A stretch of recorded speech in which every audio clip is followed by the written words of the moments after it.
Moving now to this. On Thanksgiving Day, President Biden addressed the mass shootings in Colorado and Virginia earlier this month, and he is now calling for more strict gun laws.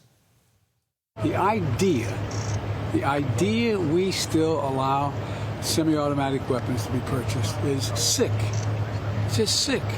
It has no social redeeming value. Zero, none. Not a single solitary rationale for it except profit for the gun manufacturer. Can you do anything about gun laws during the lame duck, sir? I'm going to try.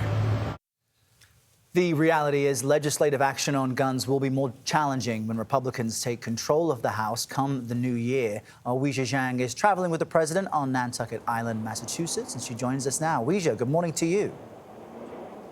Good morning, Errol, and good morning to everybody. President Biden went on to acknowledge that getting rid of assault rifles, of course, depends on whether or not he has the votes to pass legislation.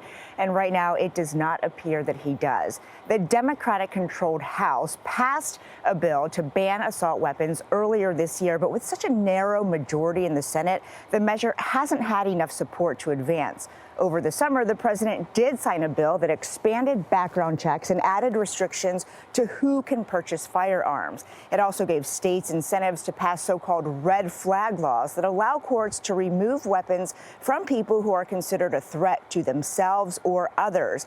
Yesterday, President Biden also spoke with the owners of Club Q in Colorado Springs. That is the LGBTQ plus nightclub where a gunman killed 5 people and injured 17 others last weekend.